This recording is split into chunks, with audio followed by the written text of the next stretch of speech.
Call the meeting to order. Please rise for the pledge. I pledge allegiance to the flag of the United States of America and to the republic for which it stands, one nation under God, indivisible, with liberty and justice for all.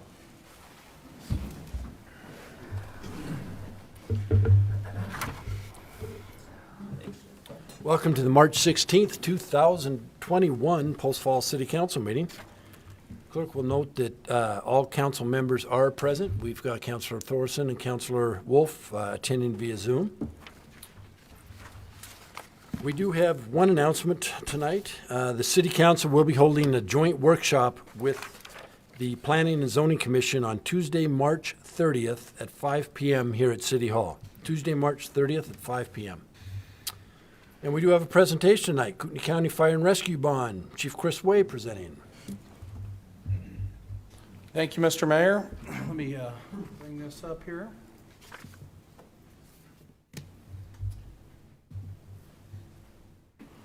I appreciate you and the councilors and Shelley taking time to listen to us tonight. We are approaching May 18th with needing to go to a bond for public safety, to increase public safety for the fire department and our fire district. And we are just wanted to, in our effort to be very transparent to both you and the voters, we wanted to make sure we gave you the full scoop and allowed you any opportunity to answer any questions that you all may have, or and try to better prepare you in case you get questions. We actually did this with the city staff a few weeks ago, and we asked at that time to be able to present to you. So where are we today? Currently, Kootenai County Fire and Rescue has 4 stations. As you all know, we have significant growth that we're already currently facing, and as we anticipate continuing to grow by 2040, we understand that we are underserved already. With the latest census numbers that we are projected to get for our fire district, because we don't just cover the city of Post Falls, we cover surrounding areas and the city of Dalton Gardens. We understand that the latest census numbers look like we're going to be at 52 or 53,000 citizens in our fire district. The stations built currently don't take into a diverse workforce. Obviously, when we have stations as old as 1974, we didn't have women in the fire service back then, and so we have to take into account things like that.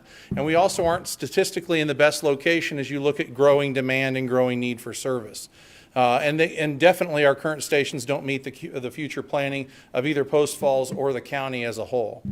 So we have always had a linear response. If you know anything about our fire stations, all of them are currently within a mile of I-90, either north or just south of I-90.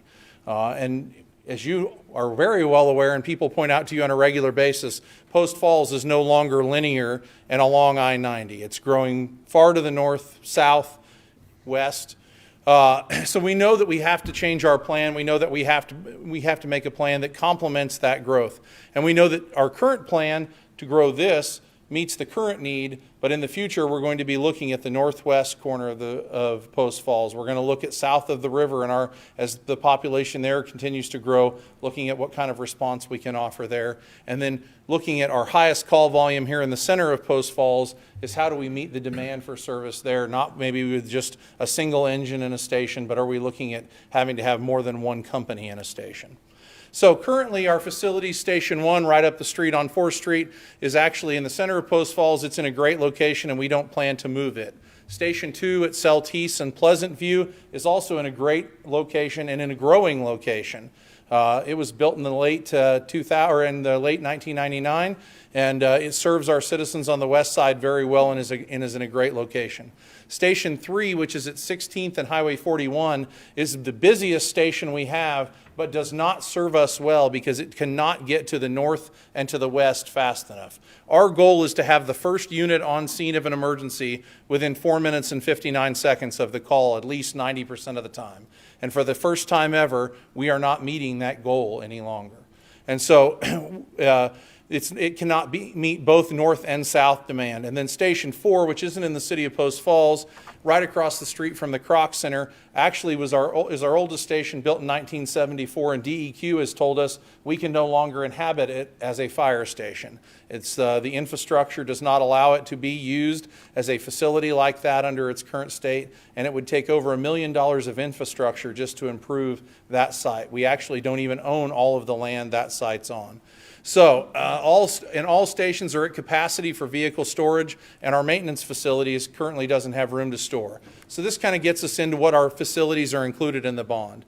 It's actually taking Station 3, which is at Highway 41 and 16th, and moving it to Prairie, just west of Highway 41. We think that this will meet our demand on Prairie, the growing Prairie corridor. It will allow us to go east and west. It will allow us to get that northern and western boundary of Post Falls better served. Station 4 would actually move from the Kroc Center to over on Kathleen at the fairgrounds. This would allow us to better serve Dalton Gardens and the eastern side of our fire district, which includes the east side of Coeur d'Alene out in the Wolf Lodge area, better and more quickly.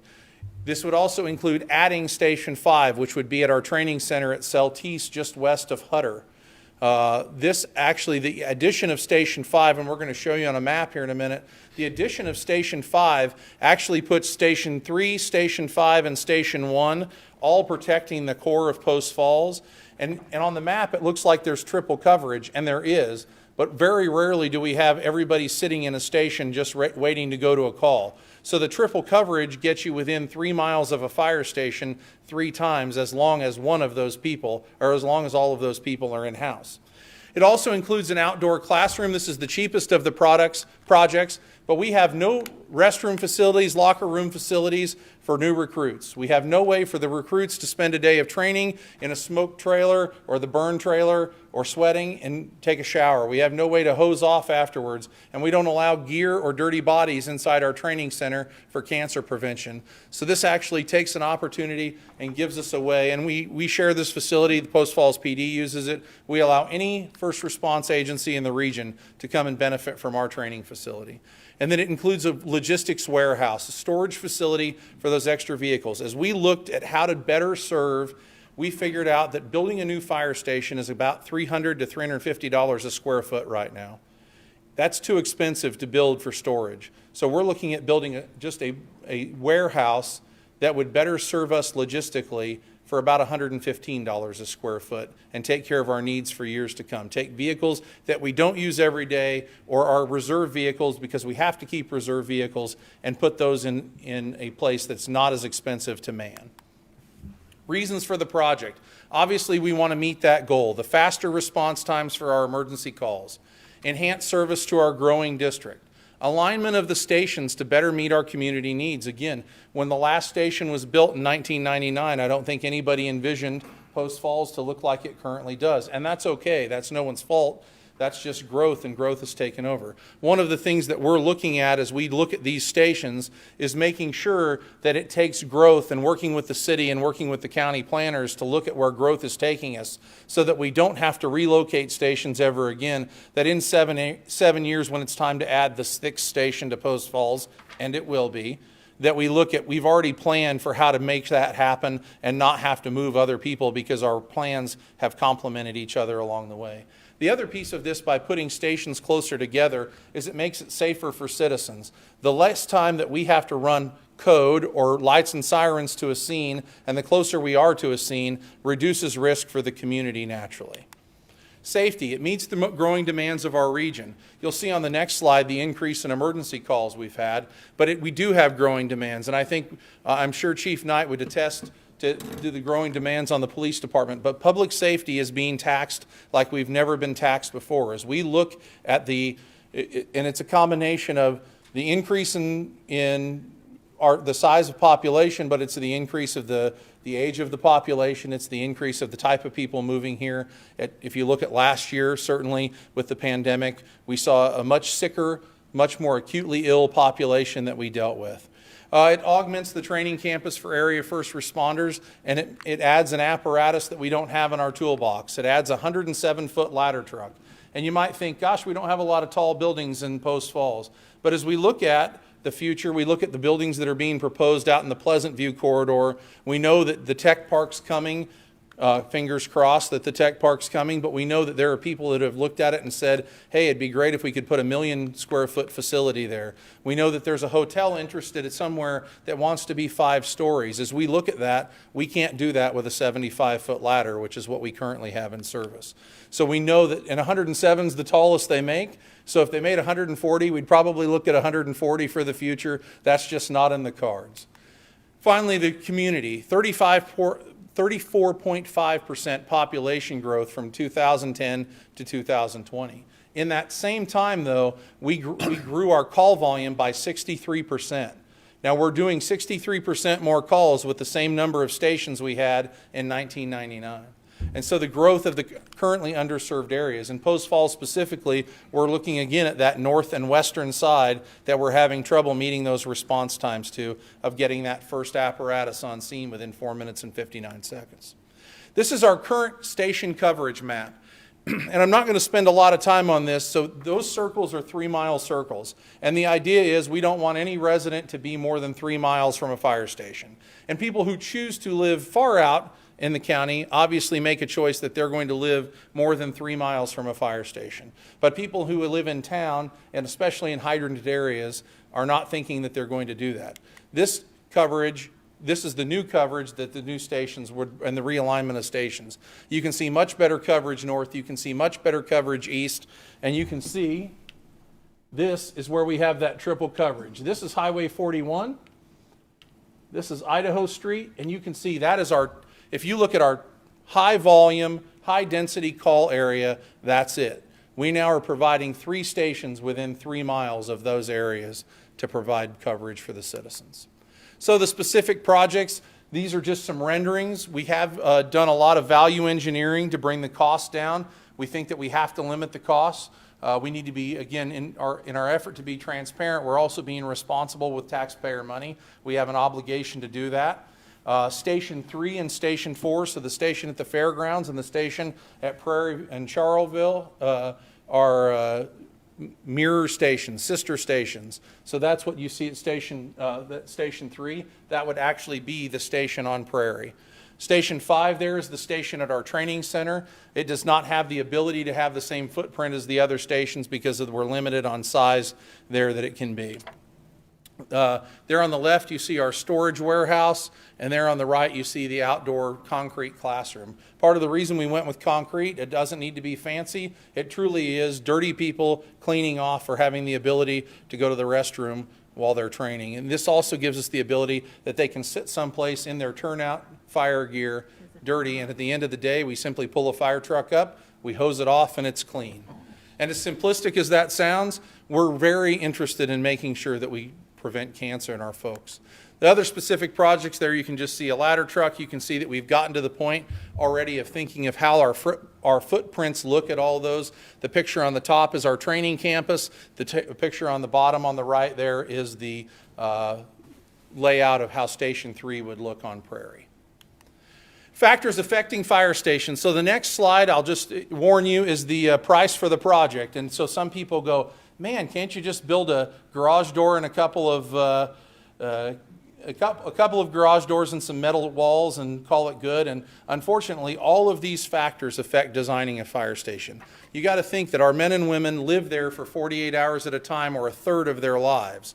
So when you think about that, and you think about making sure they have those amenities, but you also have to look at how we do business in 2021. Nothing like we did it in 1999, certainly not like we did it in 1984 or 5 when Station 1 was built, and nothing like we did it in 1974 when Station 4 was built.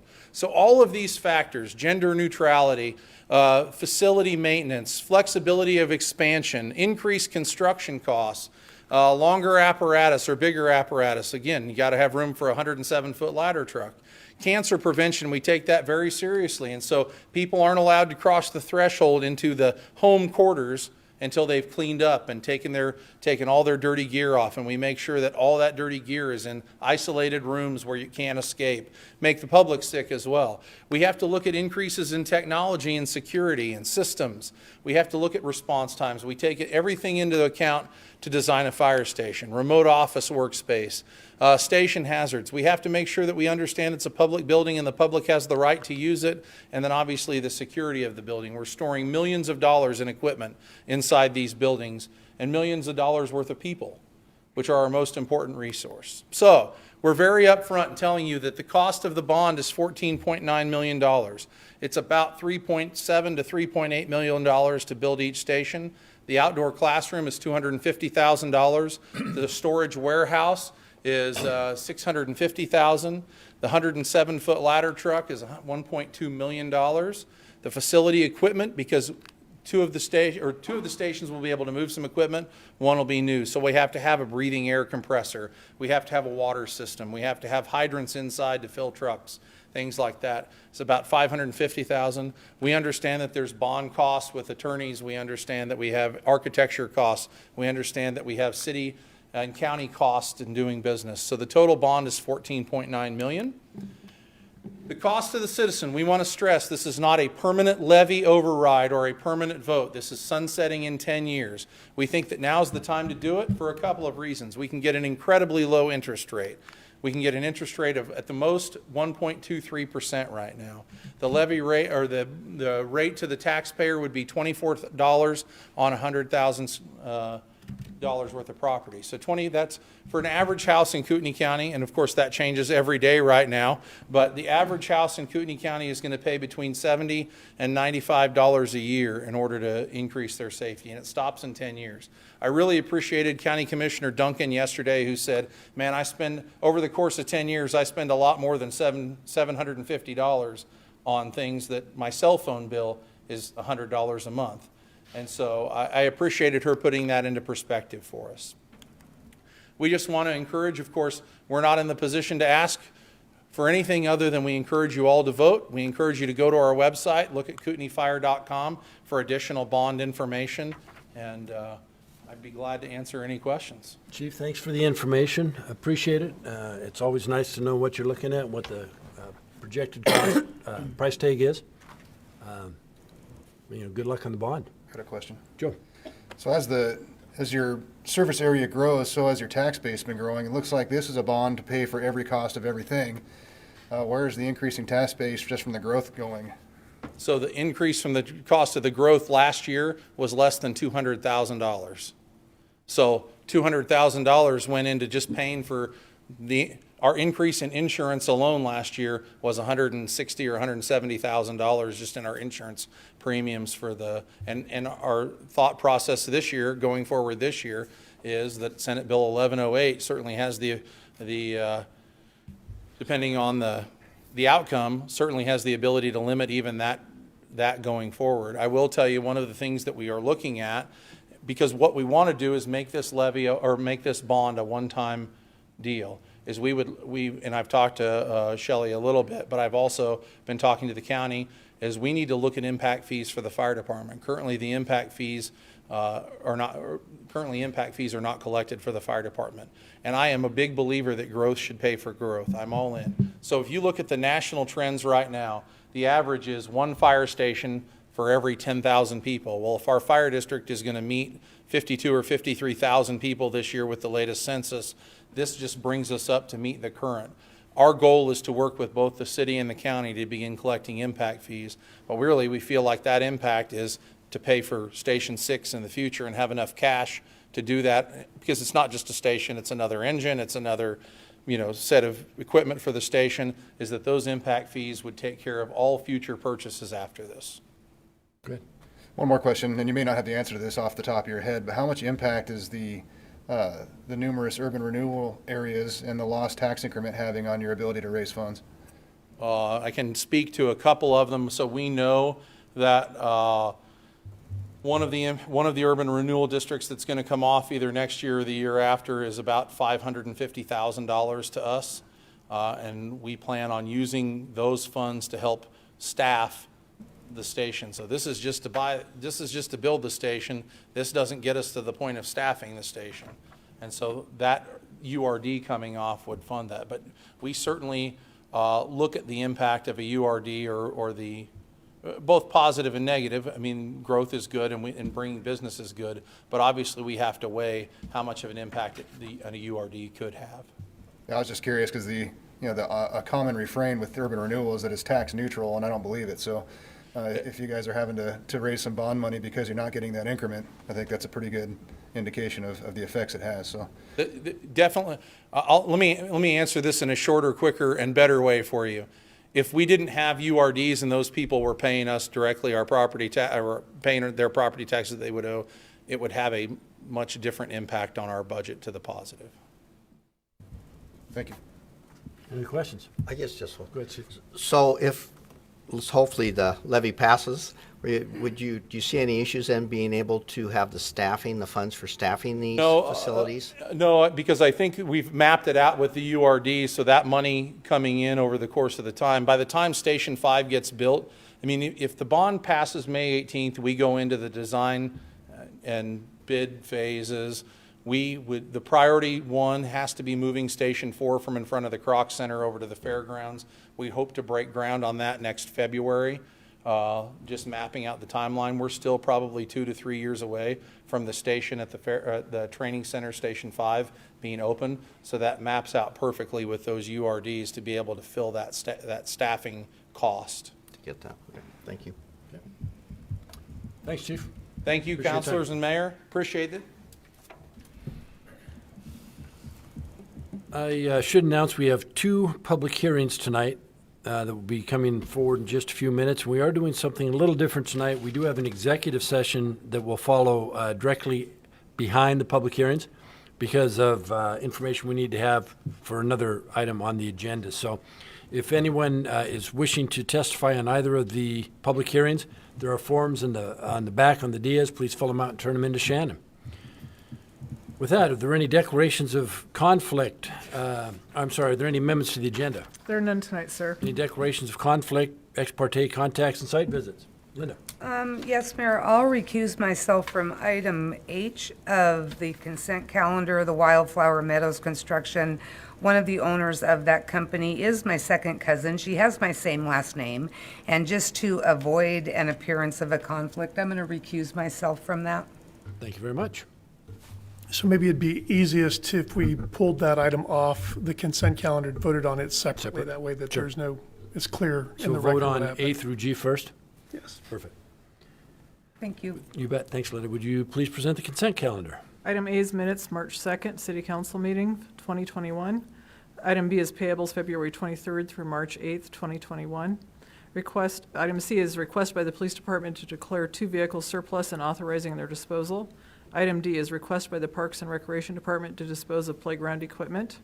Item E is purchase of OpenGov permitting software by the Community Development Department. Item F is request by the Cemetery Division to dispose of a trailer. And item G is 2020 City Streets Rehabilitation Contract Modification with Welch Comer. Any questions on A through G? I would move to approve the consent calendar items A through G. Second. Motion second. Further discussion? Roll call, please. Wolf, Aye. Wilhelm, Aye. Malloy, Aye. Borders, Aye. Thorson, Aye. Anthony, Aye. Motion passes. Thank you. And item H is the Wildflower Meadows Construction Improvement Agreement.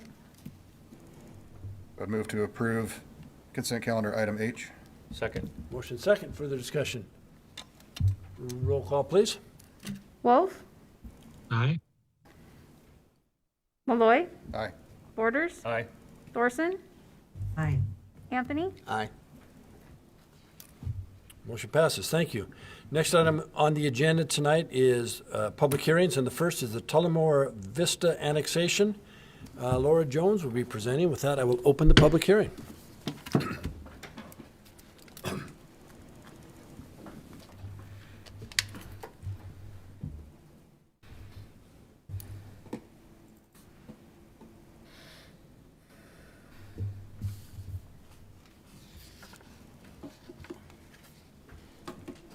All right, good evening, Mayor Jacobson, Council President Wilhelm, and members of the City Council. Laura Jones, Associate Planner with the City of Post Falls. Oh.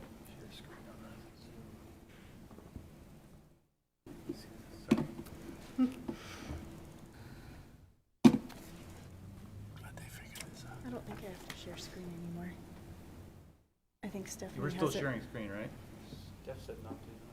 Oh, okay, sorry, I haven't been updated on it. My apologies. Do we need to for those attending via Zoom? Do we need to share the screen for those attending via Zoom, or can they see? They need to share the screen. John? We do need to We share do the have screen. two on Zoom, so I believe you do need to share good, the we're screen. good. Okay, well, Right.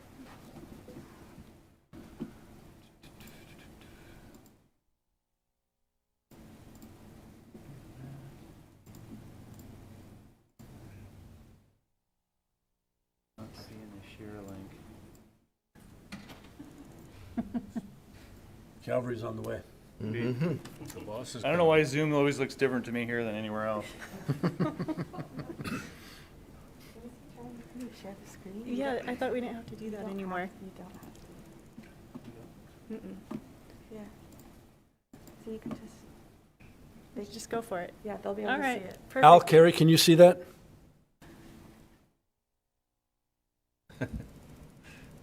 Now I can. Okay. Good.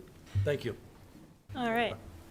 I'll just go ahead and start over. Mr. Jacobson, Council President Wilhelm, and members of City Council, Laura Jones, Associate Planner with the City of Post Falls, here tonight to introduce the Tulamor Vista annexation.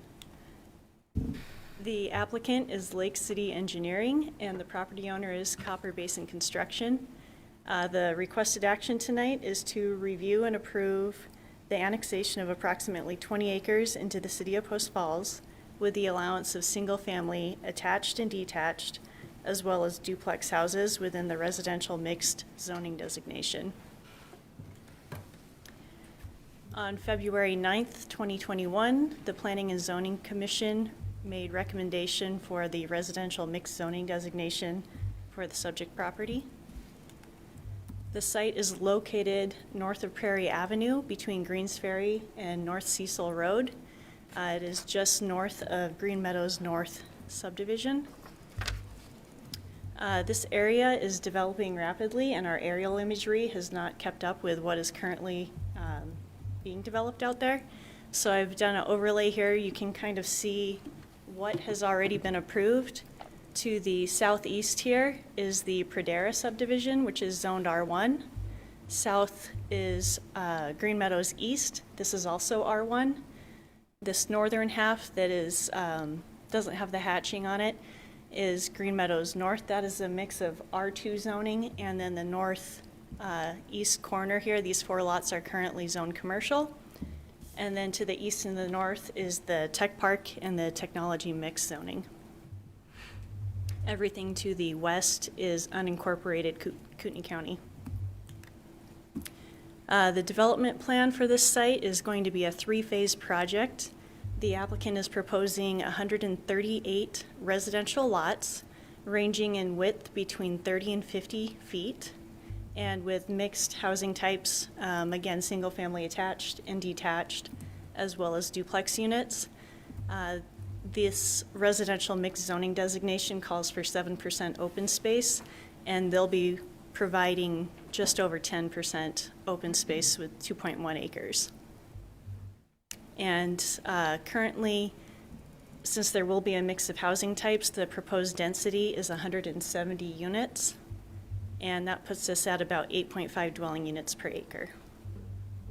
And on this development plan, you can kind of see the red dashed line, and those are the different phasings, or the different phases of the project. Prairie is on the south there. The water provider is Ross Point Water District, and the City of Post Falls will provide sewer. When reviewing for annexation, the Planning and Zoning Commission looked at the 6 zone change review criteria. They found that the future land use map and the goals and policies found in the comp plan are consistent with the proposal. They also looked at consideration of such items as street classification, traffic patterns, existing development, future land uses, community plans, and geographic and natural features, and found them to be consistent with the proposal. The applicant is proposing medium density zoning, therefore the 4th zoning criteria is not applicable. Limited or neighborhood commercial and lower density residential zoning is typically assigned for properties as they proceed further away from the higher intensity urban activity.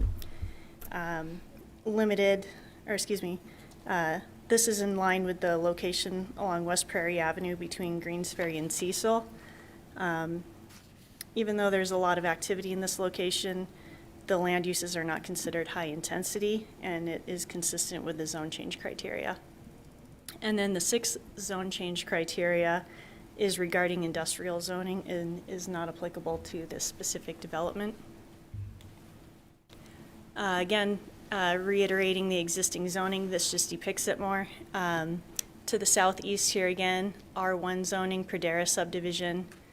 To the south, this is the Green Meadows East R1. To the north of that, Green Meadows North R2, but it is being built out with single-family homes. And then, with exception to that commercial portion in the northeast. And then our tech park to the north and the east there. Looking at the future land use map, this is in the transitional zone. It is different than some of the other zones within the comprehensive plan that does not look at specific implementing zoning districts. Instead, it says that the zone should be assigned to be compatible with adjacent zones and uses within the city and consistent with the guiding principles within the associated focus area. The comprehensive plan calls this out as the 41 North focus area and it should develop as retail, mixed-use residential in the service district. It should allow for regional retail, residential, and service uses to coexist, and development should attract a range of residents offering shared amenities, housing variety, and neighborhood scale services.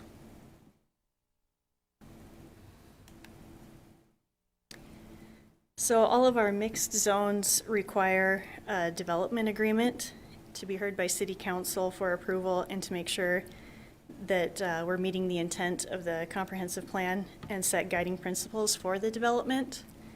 There were two specific guiding principles, the first being the limitation of single-family attached or detached, or we can call the attached twin home design, as well as the duplex development.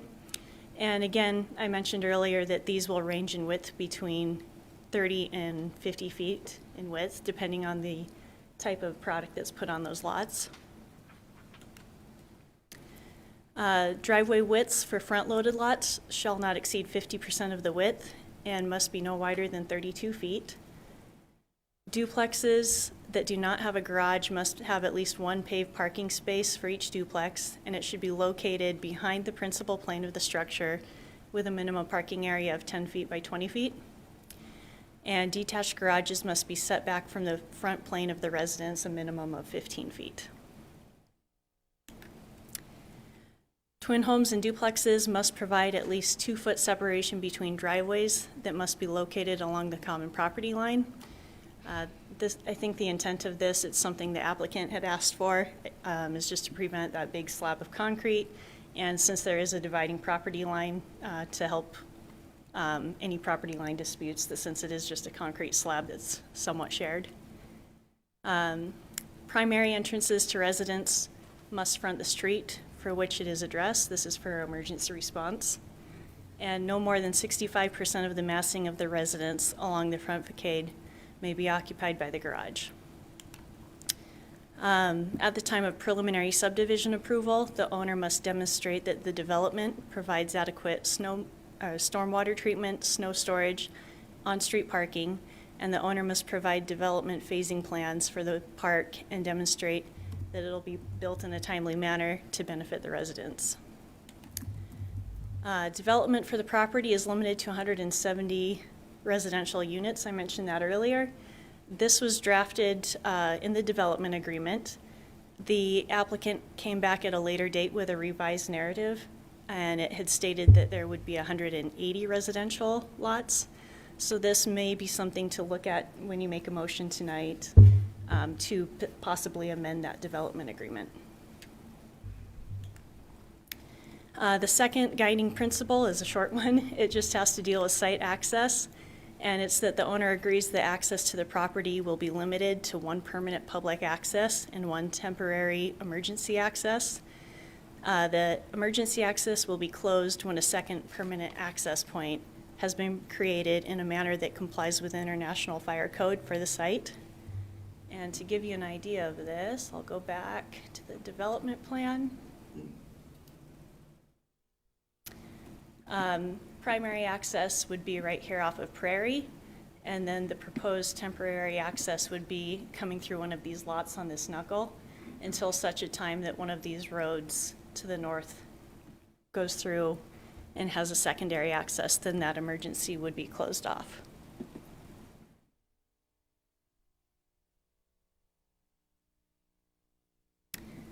This is a list of the agencies that were notified for comment on the project. Of those agencies, 2 responded, Post Falls Police Department and Post Falls Highway District. They were both neutral.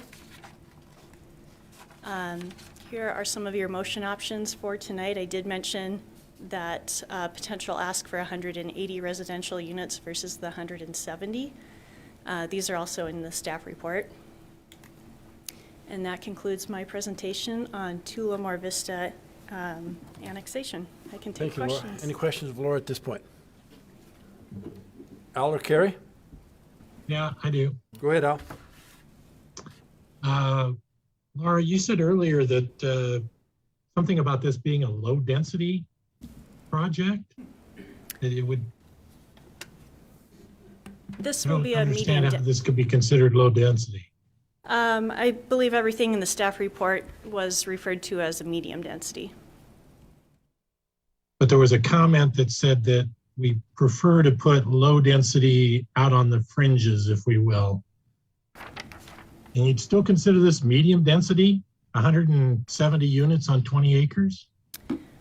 If we compare it to the bulk and placement standards, this would fall in line. Medium density ranges between 6 dwelling units per acre, I believe, up to 18 dwelling units per acre. So this would fall in line with that category. Okay. And I think what you might be referring to is one of the zone change criteria. Let's see here. I think it's the 5th that limited or neighborhood commercial and lower density residential zoning is typically assigned for properties as they proceed further away from higher intensity urban activity. Yeah, This that's isn't- what I'm looking at. Yeah, this isn't really a higher intensity urban activity area, and this is just one of our standard zone change criteria. So tying it in is that it meets this zone change criteria, is that it's a high use area, but it doesn't have a high urban intense activity, if that answers your question. Well, we might disagree on that one. Okay. I also have a question in regards to the RM zoning. Okay. One of the things about RM zoning is it says it is appropriate for areas where other public services are sufficiently available for the intensity of use. And also in the staff report, it indicated that Prairie Avenue is a pedestrian barrier. In other words, we shouldn't be walking across Prairie Avenue. So I would question whether we could really even do this as an RM zone where there isn't any public services on the north side of Prairie, as far as parks or whatever. Yeah, I believe what you're referring to is the comment from the Parks Department on that, and that is for the level of service map with the future park plan. And there is going to be a park and there is currently a park in Tulamor, but it was indicating that in the future, as development moves towards the north, that more services such as parks should be provided north of Prairie. And then later in the staff report, it went on to say in that same paragraph that the impact fees collected for parks with building permits supplemented that, and with their open space requirement, it would meet the need of this current proposal. I guess that's where I have a problem with it saying that, I mean, we have like conflicting information here saying that the RM zone should only be used where those public services are already in place. And we can't really say that they are in place right now, could we? Yeah, I see Dave Fair here. I could let him speak further to that as it was one of the parks comments. Dave, would you be wanting to talk to that point?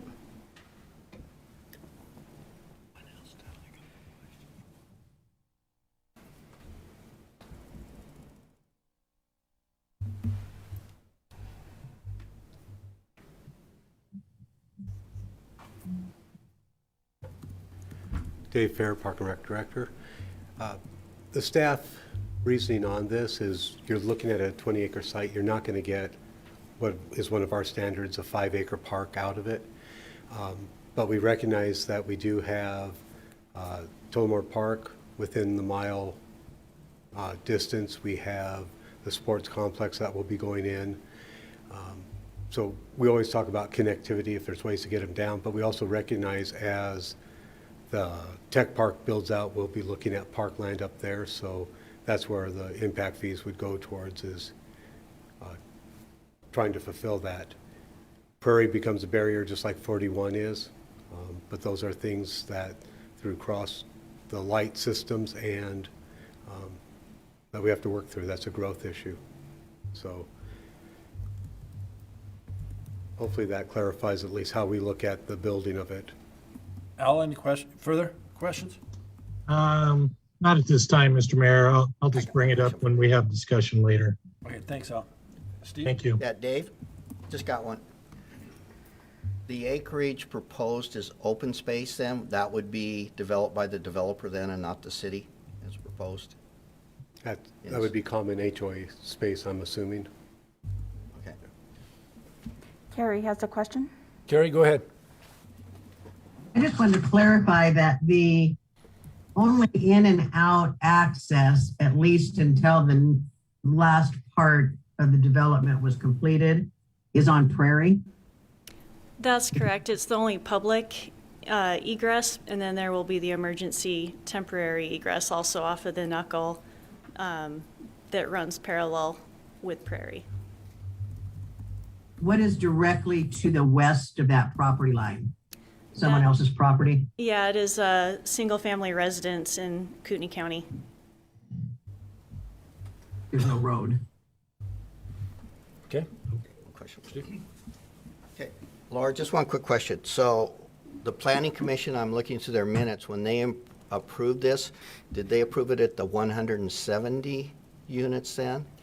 No, the development agreement was not drafted at the time Okay. that planning and zoning heard it. They were just looking strictly at the RM zoning Okay. and annexation, not the development agreement.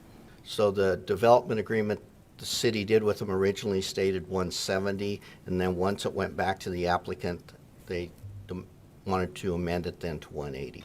Correct, and the applicant is here tonight to speak, so they might be able to speak to why they amended Wanted it. to amend it? Okay. Is there any comments by staff on the amendment? No? Okay. Thank you, Laura. The applicant wishes to speak. Come forward, name for the record. And 15 minutes? 15. Drew, do you want this up still? Yeah, I have a presentation I loaded up earlier. Okay. I put it on the desktop. Oops, sorry. Somewhere.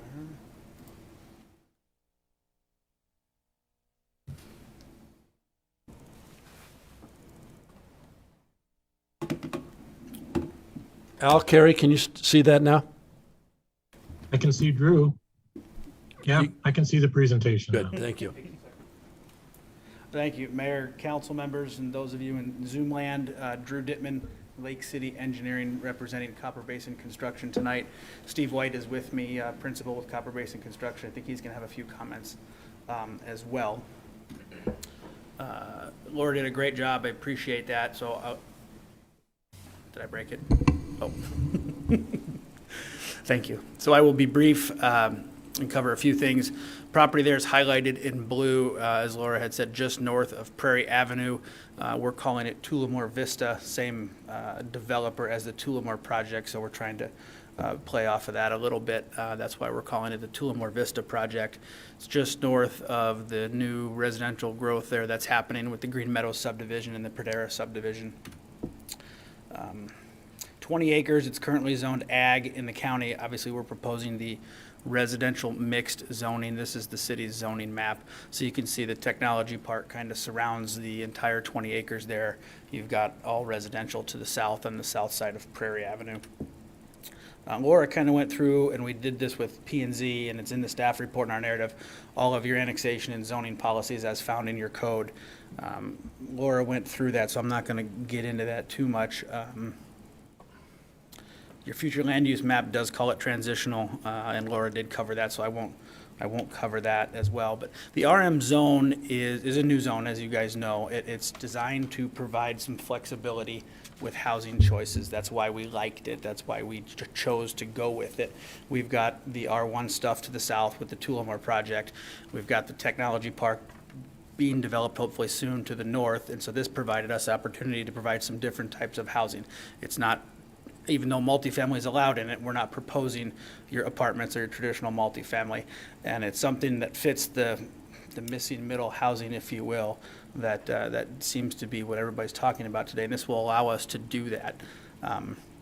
Does have the open space requirement of 7%. We're over 10%, as Laura had showed you on our development plan there with the 2 open spaces in the middle, and we're providing connectivity and walking trails to the tech park, to the east and to the north as well. I'll talk a little bit about the development agreement. The 170 came from some negotiations we had with staff. It fits right in that medium density, which, as Laura said, is 6 anywhere up to up to 18 units. That's how we came up with the 170. It kind of fit right in that middle. The narrative we submitted did say 180. That's our fault. I got my paths crossed. It is always intended to be, and we agreed to have it at 170. So the 180, just strike that. I'll take the responsibility for that. We got our paths crossed on that after some back and forth with staff working through that development agreement. The RM zone right out of your ordinance is appropriate for areas designated low, medium, high density residential or transitional in the comp plan. And as I said, this property is designated transitional in the comp plan. Areas that readily serviced by collector and arterial streets. Prairie is obviously a major arterial street. Great access, can handle high volumes of traffic. And we talked about areas where other public services are sufficiently available. Sewer and water is available in Prairie. Transportation is available there. Dave talked about the parks area, and the question was brought up. We will be building the internal open space areas. That'll be the cost that the developer bears. And then the fourth one is areas where the configuration of infrastructure and neighboring land uses are compatible. So we think the RM zone fits very well with the technology mix park around it. It also fits well with the residential subdivisions to the south. Overall, to us, it seems like a good fit. So Steve's got some comments, I think, and then I'll come back and maybe take some questions if anybody has some. Thank you.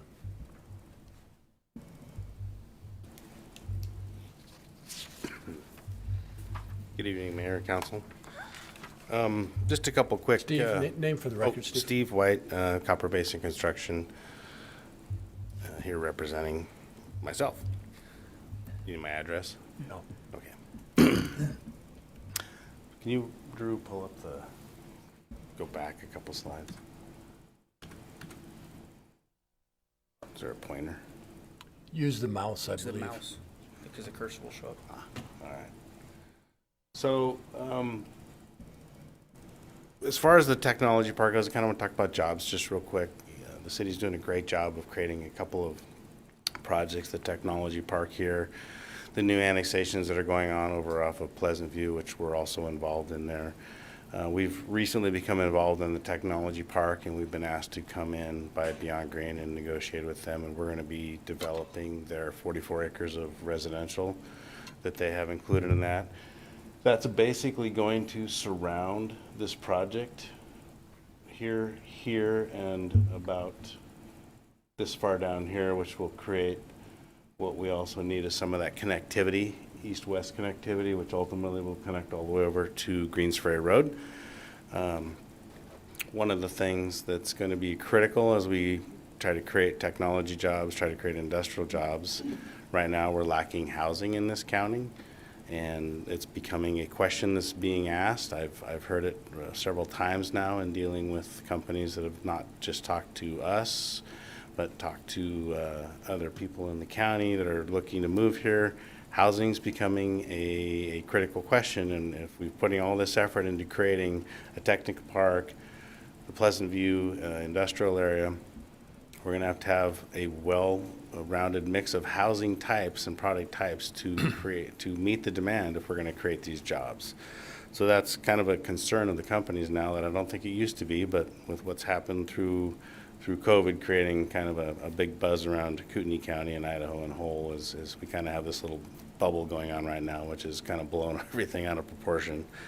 But we do have to look to the future.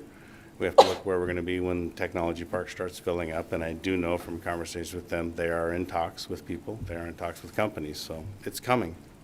And we've wanted it, and we're glad to have it. Highway 41, we all know that project's underway. It'll be a great project when it's done and it's opening up the Highway 41 corridor. That's going to create more jobs too and more need for housing. We're starting to field phone calls for Tulamor and Tulamor project, highway frontage for our commercial. So I think the next 10 years are pretty exciting for the city of Post Falls once the 41 corridor gets done. This corridor gets done with Prairie Avenue and the Tech Park and Pleasant View start to take off. I think there's going to be some great changes. Just to reiterate, the 170 units is what was negotiated with staff, so we're good with that. And I would field any questions before I... Steve, I have one for you. You mentioned Highway 41 Yeah. in the project, and of course, we had hoped that would be done. It's not. It's beginning. How will the timing of that mesh up with the timing of your project if it's approved? Rob?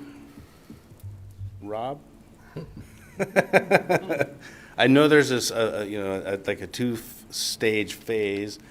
Right now, the most important one to me is Hope Avenue getting its traffic light finally, because I have users that want to get onto Hope Avenue. We've got the new school we're working with, the Elevate school, which we're pretty excited about, which wants to locate in there. I think that light in that area, our side's supposed to be done in a year and a half or so. 2022. Okay. And where we're looking at right now, phase one of that project, first CO, first people living in there from today, at best case scenario, is 18 months. 2022, beginning of 2022. It's a 20-acre project, plus we've got the 44 acres of residential and multifamily that we're going to be kind of concurrently working on in the Beyond Green portion and that. So it's all gonna come together in a planning time frame. It probably seems too far apart, but I think in reality, if it all happens within a year or two of each other, it's all going to come together. Okay. Thank you. Thanks, Ron. Steve, go ahead. This is kind of a follow-up on Carrie's question, the emergency services entrance into the development. So would the public be able to use it until other streets are developed other than the one access to Prairie, or would that just be strictly emergency vehicles gated or something where they would have a way to get into it or a code? The request for it came from Gerald Archer, and we agreed that we would hold that building lot off and build it. I don't know that the staff, from a transportation standpoint, would want to have that second access on the Prairie open for continual use just because of its location. Okay. I think that'd be, if they want it open, we're more than happy to have it open, but I'm not sure if that's that was intent. my biggest concern with the development. If those other streets aren't through, that's a dump. Yeah. That's a lot of traffic coming out of one entrance. We are, with the Beyond Green first phase that we're working on here, Cecil Road will get built, and our connection to the north end of the project will happen kind of sooner rather than later. And I don't think that temporary access will actually have to be there for very long. It's not going to be phase 2, phase 3 kind of thing. I think we may end up, this design and that design kind of came together a little separately, and it would probably change our phasing lines on this a little bit to kind of come up to tie into the Cecil Road at the north. So that people, So the second phase may be a little different. Maybe the stuff to the east and then the stuff to the west will be phase 3. so you could dovetail the road construction to Yeah. be able to. Yeah, so that- we want the better access Yeah, to Cecil because Road to that, come like I said, into. that's a lot of vehicles to Yeah. try to get out of there one time. Okay. Okay, thank you. Question real quick. Joe? So on the primary access onto Prairie Avenue, has there been any discussion of the traffic patterns on Prairie? I'm envisioning 300 and something potentially left turns onto Prairie Avenue going east. And 6 hours a day, that section of Prairie is pretty messy. So has there been any consideration of that? A right turn only perhaps, or? I think once we get to the subject, maybe Rob can actually come up and talk. You want to do it now, Rob? You want to do it after comments, or? And I reset the time because, Good. to make sure that they're getting their 15 minutes. Okay. While he's coming up, Councilor Malloy, pull this down so you can hear me. One thing to keep in mind, at this stage, we're looking at zoning and at annexation. They have a subdivision that's following along that'll be going to the Planning Commission. That's where they really dial into trips and improvements that need to be done to make sure that we're managing the traffic impacts, the water impacts. So there are answers to this, and it's at a different stage, but they're now up there to answer your questions. Yeah, I figured the answer might be it's too premature for that, but I was just curious if it's even come up. Honorable Mayor, members of the council, Robert Paulus, Assistant City Engineer. We have been looking at Prairie Avenue, and in our analysis of it, first, Prairie Avenue is identified as a principal arterial roadway, and it's also identified by the Kootenai Metropolitan Planning Organization as a critical arterial corridor. On a road such as this, we limit access spacing to every quarter mile. So the future access that they're looking at over at Cecil Road and getting the road over to Greens Ferry Road becomes very critical long-term. Initially, we do see full access at their proposed roadway and Prairie Avenue. But longer term, thinking 5-10 years out when traffic builds up to a higher level than it is today, we anticipate that this intersection will become a restricted access or a three-quarter turn movement where traffic can make left turns from Prairie onto the road, but traffic from the subdivision will not be able to cross Prairie or make left turns onto Prairie Avenue. And that's why a future signal, which is identified in our transportation master plan for Cecil Road and Prairie, becomes important to help the growth on the north side as well as the south side of the road work. There was also the question regarding the emergency access, and yes, that came from Gerald Archer, but that is also, the fire code that works with what engineering looks at as well, where that would be a temporary gated access only for emergency vehicles. Based upon what we see right now and with other neighborhoods up and down Prairie Avenue a little bit further to the west, that one access point, at least for the next couple of years, will be adequate. We do anticipate that there will be that growth within the next couple of years to allow for that emergency access to go away. Any further questions of engineering? As always, Mr. Paulus, you give far more detail than I ever even knew I needed, so thank you. And I'm saying it's a very good thing. It's awesome. Thank you. Linda? Rob? Well, Rob, I just have one thing. I hate to keep beating this drum about Highway 41, but could you, I know you spoke to Steve, but I didn't hear what you said when he asked you when that portion is going to be finished. So Highway 41, per the current schedule, and this was about 2 weeks ago that we had the pre-construction meeting with the contractor. They will be starting construction March 29th, weather dependent. Right now, it's looking good to do that. They have 300 business days or construction days to get the job done. They are not allowed to work December of 2021, January, February of 2022. And so their scheduled completion date is late summer, early fall of 2022. Initial work is going to be to widen the two new northbound lanes from Pole Line Avenue up to Prairie Avenue and tie into the work that they're currently doing at that location. And after that, right now it's a little bit fuzzy where the contractor is going to be, but really as I look at it, and this is taking a little bit of my professional experience in working with ITD. I anticipate that the contractor, after working on that, they are then going to be working on the main crossings and side streets on the east side of the roadway, and then the focused effort in 2022 to finish off the replacement of the current road to become the new southbound lanes and to complete the traffic signals. The traffic signals are going to be built in 2 phases. They run about $200,000 a piece to put up temporary traffic signals at all the locations, and then they have to put in permanent traffic signals after that. So they're trying to stage it and get those traffic signals in and keep traffic moving in a safe and efficient manner as they can during construction. So, I said 2022 because from everything I've heard, it's not realistic to see those traffic signals going in this summer. We see in the industry right now, there's about a 6 to 9 month wait to get the steel, to get the traffic signals in place and built. So 2022 is conservative and realistic. Okay. Thanks, Rob. You're welcome. Warren. While we're on this topic, I wanted to point out that in the development agreement, we did spell out everything that Rob just talked about. It's baked into the agreement. We essentially make clear that when it's at the city's sole determination when that temporary or emergency access closes. It also is at the city's sole determination when that intersection goes from full access to either a right-in, right-out, or three-quarter turn movement. It's in section 5.2 of the agreement. Thank you. Back to the applicants. I ask Rob the same damn questions every time I see him too, so it's, I'm pretty sure he's getting really tired. By the time this Highway 41 is done, we're gonna have to give him the shovel to finish it off with. Are there any other questions? Any other questions, Steve? How about our Zoom? No, they didn't. Thank you. You bet. People wishing to testify.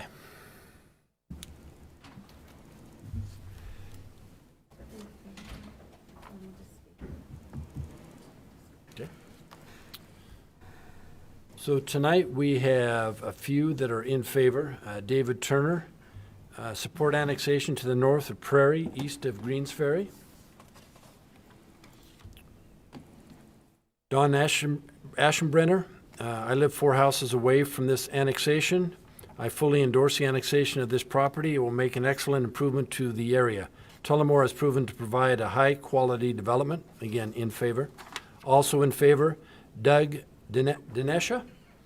I live on the 20 acres west and adjacent to the proposed project and support the Tulamor Vista annexation plan as described. All 3 of those in favor. And wishing to speak in opposition, Howard Burns. Just name for the record, please, when you come up. And we've got a timer going here for you. Thank you. You're welcome. Is the timer on daylight savings time? Yeah, it is. Howard Burns, 502 Rocky Point Court, Post Falls, Idaho. I spoke also at the Planning Commission where it was 114 lots that were 40 by 110. This is premature. It is premature for a tremendous number of reasons. Number one, if I'm a new resident to the city and I look at your city land use map and you show transitional zoning, that to me means it's transitional between nothing and something. It doesn't mean it goes to this kind of density. To go from 100 and what is now going to be, I guess, 170 lots to 20-acre lots is not a transition. That is an abrupt abyss, a cliff. You are moving too quickly. This can go into the city, I understand that. If this gentleman, who seems to be a competent developer, also has 45 other acres he's in process to develop, let's have a master plan. Show us what the whole thing looks like. Where's the park going to be? Right now you've got 2 basically dog parks in the middle of this thing.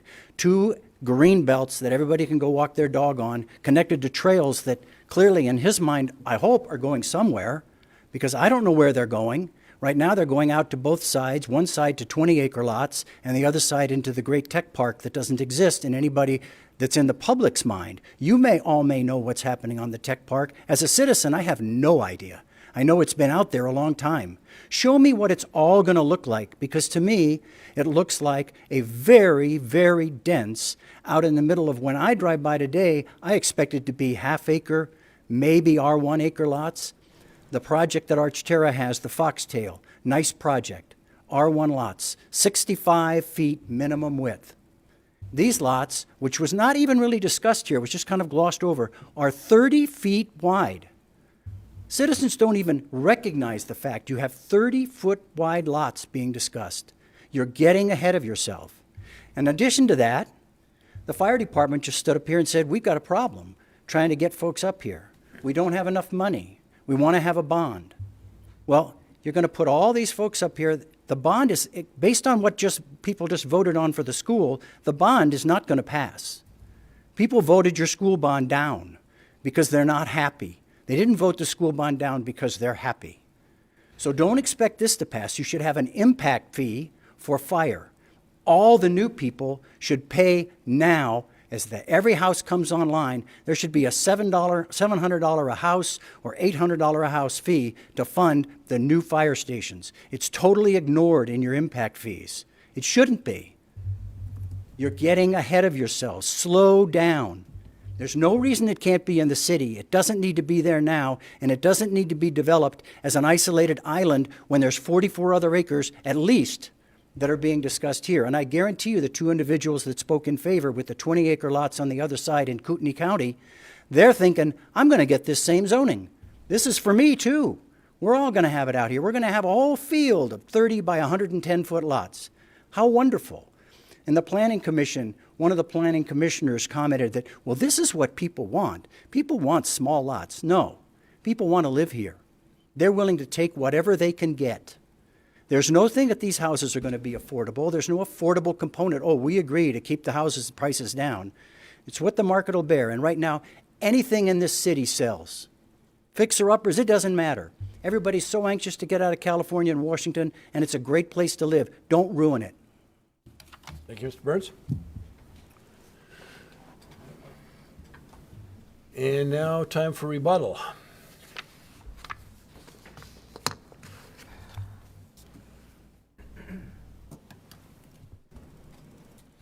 Mayor, council members, again, for the record, Drew Dittman.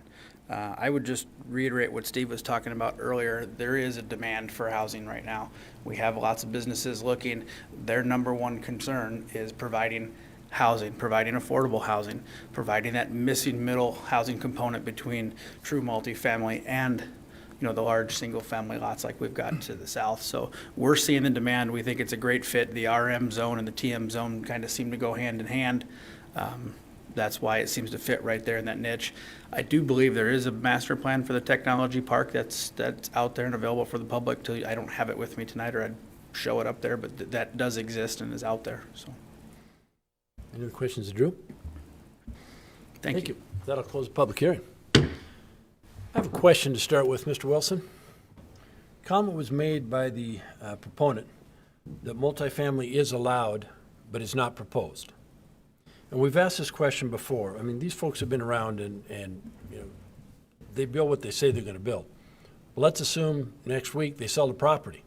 So we have a annexation with RM zoning, and although multifamily is allowed and not proposed, someone else, a new owner comes in, purchases a property. Are they then not able to build a multifamily? So let me point you back to the development agreement. Section 5.1, owner agrees that the property will be developed solely with single-family residences, twin homes, or duplex housing, along with a private park for the benefit of the residents. So the agreement that gets recorded that a future purchaser would be aware of has a limitation to single-family and duplex uses only, no So multifamily. they're bound by the same agreement. And there's also later in this agreement a clause that the agreement runs with the land, so this becomes a covenant moving forward. Okay, good, thank you. Other questions? Comments? Al, go ahead. Well, my comments are quite lengthy, so I'll go ahead and get started. I agree with Mr. Burns. I think we're a little premature in this particular annexation.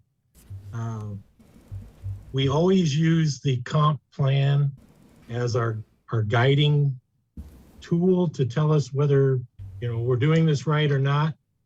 And it says right in there, annexations should be considered when they benefit or improve our city. And I just feel that right now this project fails to do that. When we look at the community vision of our comp plan, these are the guiding visions and values.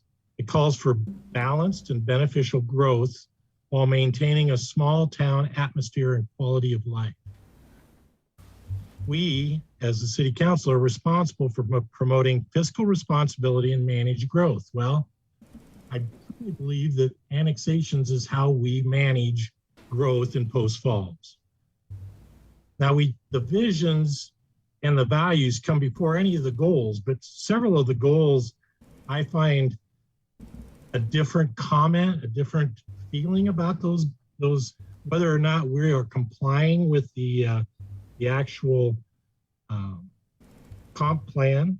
I don't find any fault with planning and zoning coming up with an RM zone for this particular piece of property, but they don't consider, not for them to consider or not whether we have the property annexed or not. They're just saying if the city council annexes this property, that they're okay with the RM zoning. I don't know that I am, but to move on, as I go through the staff comments and I look at these different goals that we've set through our comp plan, I find things a little differently. For example, they say that, under policy number 1, maintain and enhance community levels of service. I feel that adding houses on the fringe, on the outside edge of Post Falls will have an impact on our fire and police services. I think when people are chasing something going on way out there, they're not taking care of things that are going on within the city itself. The next one is to foster long-term fiscal health of the community. The staff comment says that housing and housing diversity plays a key role in complementing both commercial and industrial sectors. I asked John earlier today, and I'm not sure if he was able to give me this information. I haven't seen it. What is the inventory of land, housing units that are already approved? We talk about the need for housing. I don't think the need for housing is because we don't have enough annexed land. I think we've run out of capacity within our building construction sector to keep up with the pace. So I don't know that just adding more land to the city of Post Falls is the answer to creating more housing. I don't know, but I have a feeling, I would say, that we have adequate supply of developable land at the present time. It's not to say in 2-3 years that we'd be looking at this property and saying, you know what, we really need to add this to the city to meet all of the conditions of our comp plan. One of the other topics in here is maintain and enhance resident quality of life.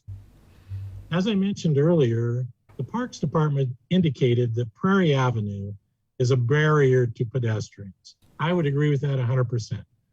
We do not want people on the north side of Prairie Avenue running their kids across that road to get to Tulamor Park or to the future ball fields.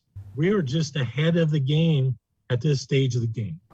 With 170 units, if we allocate just for, average 1.5 kid per housing unit, that's over 200 children in this 20 acres to play on those tiny little dog park areas.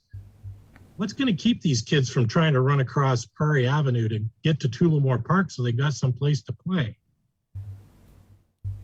I agree that what we need to do is look at what's going to happen with that 44 acres that we've already approved, that's already going to be housing, and try to make this into a better plan than just adding 20 more acres to what we've already got. Rob Paulus indicated the transportation plan right now. We're premature. We're not ready for this development to dump 300 cars onto Prairie right now. So why approve this? Thanks, all. Okay, I think I'm done. Thank you. Who would like to go next? I'll go next. Go ahead, Linda. Well, I would agree with the Planning Commission that the RM zone is probably a good zone here just because of the tech park and what is proposed there, or what they brought before all of us that was going to be proposed there. So as far as the timing of this, I am pro-growth. There's no doubt. I've never tried to make a secret of that in my 20 years that I've been dealing with the city of Post Falls and the 65 years I've lived here. But I am also worried about the transportation. I think that we have turned down a couple of other proposals in the last several months that would put traffic onto Highway 41 before it's finished. I feel like it's dangerous, and I feel like Mr. Wolf said, the children are going to want some place to play. And if they're going to be running across Prairie Avenue is a very busy street. And I don't have any problem with the RM zone, and I really don't have any problem with the 170 units there once that area builds out, the tech park gets going, Highway 41 gets finished, and there's somewhere a different traffic pattern to take care of all those cars that are going to be on that 20 acres, and somehow to move the children to a place where they can play. So that would be Timing is your issue again? Pardon me? Timing is your issue again? I think so. Okay. Yeah. Thank you. Joe? Timing's my issue. This is a tough one because I think the timing's going to be tight. We know the 41 expansion has been delayed a little bit, and even then, these are going to come together pretty closely. But if the tech park, there isn't a master plan for it. I've seen some conceptual plans. I haven't seen the plans that are going on for the 44 acres of residential on there, and how these are supposed to marry together. The biggest concern for me is, really the access onto Prairie Avenue. I would love to see no access from Prairie Avenue, access via an expanded Cecil, eventually over to Greens Ferry, to try to limit the number of left turns ins and outs onto Prairie Avenue. Also, as Mr. Wolf said, there's really nothing north of Prairie yet. And until we see how the tech park's going to build out, and the sports complex is still years off, so many things are still years off. Amenities that the new residents of this development won't have any access to for some years. I like the project. I think it's a good place for it. It's just I'd rather, I'm starting to sound like a broken record because I've said this I think 15 times in the last year. I'd rather see the infrastructure improvements, the park improvements that are all approved and in process be done while everything that's already approved residential-wise is being built out, and see where we are a year or two from now, before we start taking in more property into the city and putting fairly dense development into it. Again, I think it's a great project, just maybe for a year or two from now. Thank you. Carrie, you have comments? I do. I should speak sooner since everybody takes all my points. But I like the project. I like the duplexes. I like the smaller lots. And actually, I do think that people would be attracted to the smaller lots. And this is a crazy market right now. And I have no reason to believe that there will not be a need for housing such as proposed for there. But similarly, what Linda mentioned, what Joe mentioned, the Highway 41, Rob Paulus, he reiterated that we're talking 2022, late in the year, before there's probably any traffic signals, new traffic signals, and the construction on Highway 41, and a year and a half for this project to be completed with people living in those houses. And it sometimes, as Mr. Burns says, it's just too quickly. We're just, so I like the project. I don't like the timing. So for me, it is the timing with everything else that's going on in that area. Prairie 41. Okay, thank you. Mr. Borders. Timing's my big issue. Traffic flows, the Highway 41, the light at Cecil, those kinds of things I would like to see in place before we put a whole bunch more traffic out there. I like the project. I think from the standpoint of the fit of the type of the development to go in there, I think that's a good fit for that. But I think we're just way too premature in doing it. And there's a lot of growth going on the south side of Prairie Avenue there that will have some impact at some point that we don't even know at this point. So timing's everything for me, and I think we're just too early. Thank you. Mr. Anthony. Well, I think I'm the only one that probably disagrees with everybody. If I remember right, this piece of property came before us about a year and a half ago. And it was a proposed multifamily, and we had the concerns that this was going to be a multifamily, 20 acres of multifamily, and it was, again, timing. Everybody thought then it was too premature to do this project, and maybe the developer could come back in a year. Well, they've come back. It's a different developer now. They bought the property from the other, I believe it was Mr. Acuff that was before us that made the presentation on the 20 acres. And we were all concerned about timing at that time, and we didn't like the apartments. Now we have a plan that staff's met with. It's the RM that we put in for this type of development, multifamily. We do have a housing shortage, whether we want to admit it or not, we do. So we're putting this one, I believe they can't come back for another year. I look at this with the property they already have. This property, they can master plan it. They can do the streets, they can connect to Prairie, they can connect over to Cecil. Basically, they're going to be doing a plan not knowing what the future of this property is, which I think is going to affect the street patterns, the road patterns. So I think, the housing shortage, I looked the other day, there's 179 units, 176 are already spoken for. So there's like 3 units you can buy as a home buyer coming into town now. So now we're putting it back another year, so another person says this doesn't make sense anymore, I want it back to multifamily. We put this RM zone in to complement the tech park, to provide housing for people. We give money to Job Plus to bring businesses in. So now, where are these people, if we bring the businesses in, where do we expect them to live?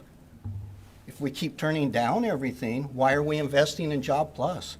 We should just pull our money out of that and say, if we bring in businesses, you got to have some place for them to live.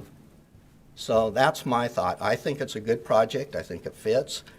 Highway 41 will tie in. It's sometimes, it's roads are roads. We can't control the timing, but we do have some ability to control this timing on this. And am I right? It's another year before they can reapply, Warren? Or is it? I think that's correct. Yeah, so we're putting this off another year, and we've already put it off a year. The same piece of property. So that's my thoughts. Thank you.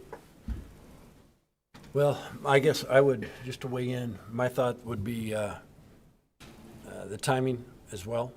We've got the 44 acres to the east that's already approved, and we're not sure what kind of impact, we can imagine what kind of impact that's going to have.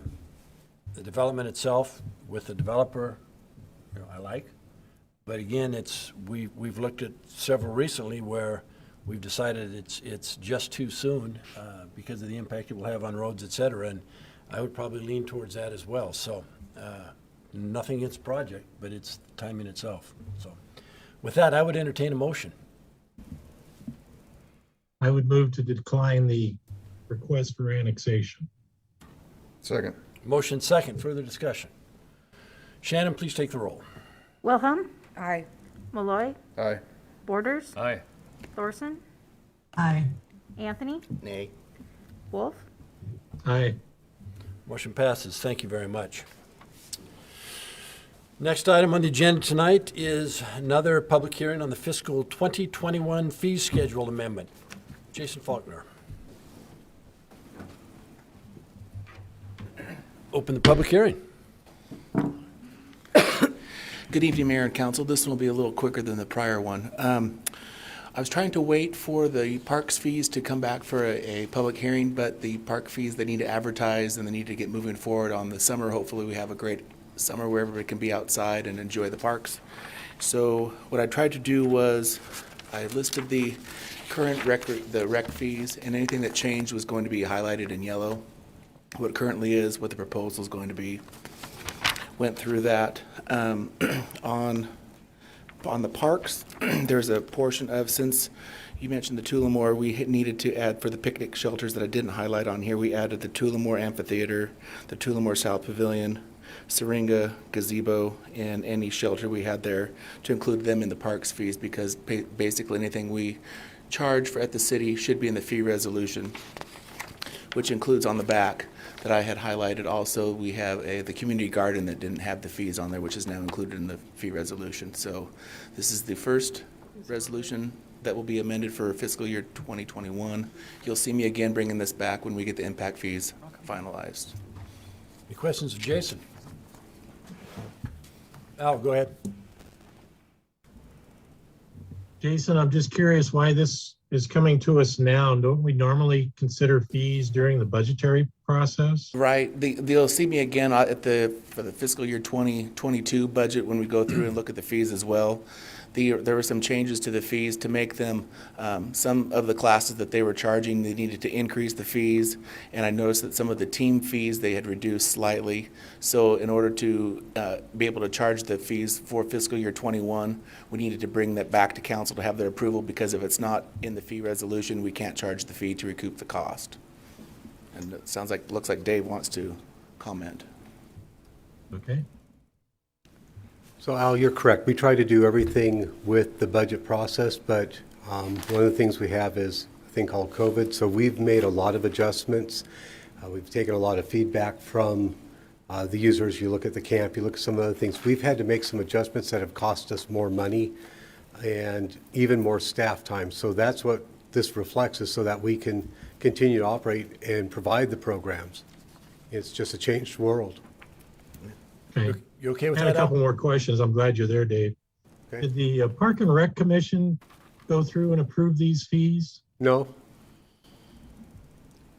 Any particular reason why not? because that's one of their advisory on policy and stuff, but as far as operational, budgetary, that falls under us trying to balance it out as the cost to it. That's a budgetary issue.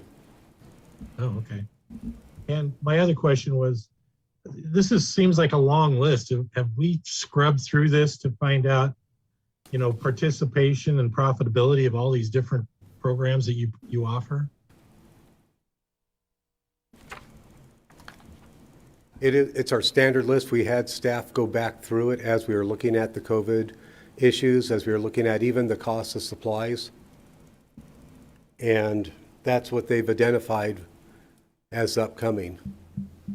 So we still offer everything on this list? Over a year's period of time, yes. Okay. All right. Okay. Thank you. Steve, go ahead. And Dave, when I look at some of these fees, a lot of these too are kind of where you have a private contractor teach it, and that's the fee that he is basically charging the city at, plus our percentage for offering the class. For some of those. When I look at those. Yeah, so. Yeah, some say of them. guitar lessons, some of those are people that we contract with to do the class, and that's to cover their expenses. Some years we'll end up contracting, some years we can't find a contractor, but we find somebody who has the skill that wants to teach. So it goes Okay. back and forth. Yeah. Thank you. That would be the applicant's report as well. Is there anyone wishing to testify? We have none. That I will close the public hearing. Council, it's in your hands. I would move to approve the fiscal year 2021 fee schedule amendment 1. Second. Motion second. Further discussion. Shannon, please take the roll. Malloy. Aye. Borders. Aye. Anthony. Aye. Thorson. Aye. Wolf. Aye. Wilhelm. Aye. Motion passes. Thank you. Next item tonight is an executive session. Shannon's got her hand I'd up. move to enter into Linda, executive. excuse me 1 second. I missed something. Carrie and Alan, I just emailed you a phone number to call into for the executive session. Please don't switch over your Zoom. Okay, thanks. Linda, go ahead. I'd move to enter into executive session pursuant to Idaho Code 74-206, 1F, to communicate with legal counsel for the public agency to discuss legal ramifications of and legal options for pending litigation and controversies not yet being litigated, but imminently likely to be litigated, that action will be taken, Later. No, not in executive session. will not be taken in executive session, and that we will be out for about 15 minutes. Second. Motion second. Further discussion. Roll call, please. Borders. Aye. Thorson. Aye. Anthony. Aye. Wolf. Aye. Malloy. Aye. Wilhelm. Aye. Motion passes. Thank you.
We'll re-enter regular session. So tonight, unfinished business, returning ordinances and resolutions. We have 3 different items. First would be synthetic turf for the Post Falls Landing Amphitheater. Mr. Quinn. Good evening, Mayor, members of council. Robbie Quinn, Parks Planner, here to present a proposal for the synthetic turf. Excuse me, Robbie. Al, Carey, are you with us? He's giving a thumbs up. Yeah. Okay. Yes. I'm here. Go ahead, thank you. Here to present the proposal for the synthetic turf at the Post Falls Landings Amphitheater. So just quickly, this was the plan that was presented last month, the 60%.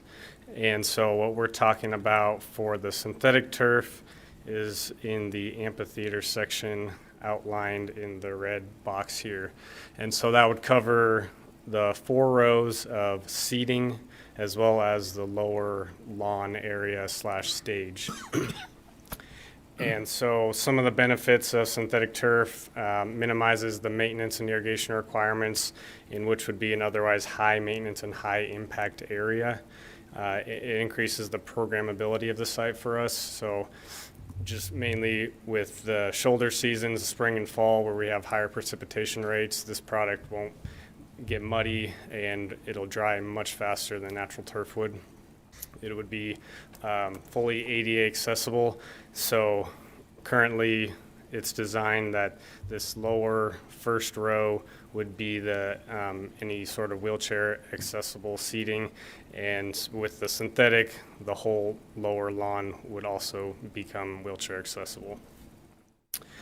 The landscape grade synthetic, which is different than this is the actual product, different than a sports grade, has 4 different colors, 2 on the primary turf, and then an actual thatch layer, if you can see that, 2 additional colors. So it's a much higher quality well, not quality, but a different aesthetic product than a sports turf would be. And so it really creates more of a natural feel to the space. And then we would also be installing the EnviroFill, which is a silica coated fill. And again, this is the least heat absorbent option for a fill material.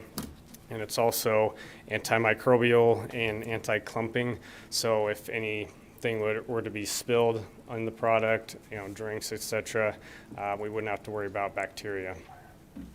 And visually appealing, as I mentioned, for what would be considered a more higher formal park setting with this plaza space. And lastly, cost benefit to the city, as I mentioned, would virtually reduce the maintenance requirement in this space. Robbie, speaking of cost, have you run any kind of a analysis on that? Analysis, and how long it would take to recoup that? Yeah, so if you don't mind jumping, just go over the cost. You can get to it when you get to it. Real quick. So cost impacts the synthetic turf itself, $44,625, and the base prep.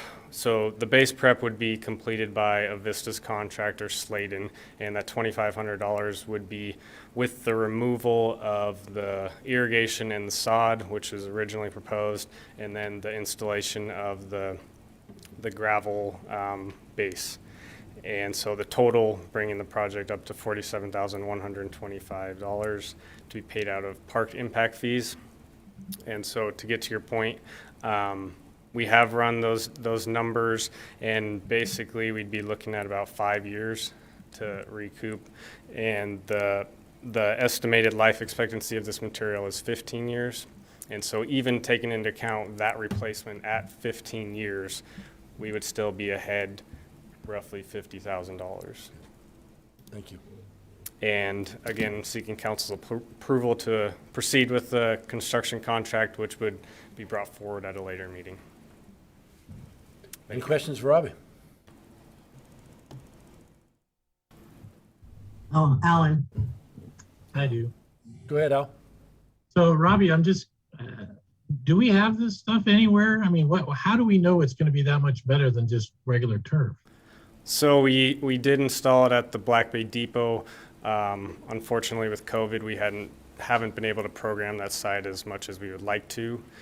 But again, given an amphitheater, there's going to be, and events, there's going to be a high impact to this site when people are bringing chairs and just moving foot traffic.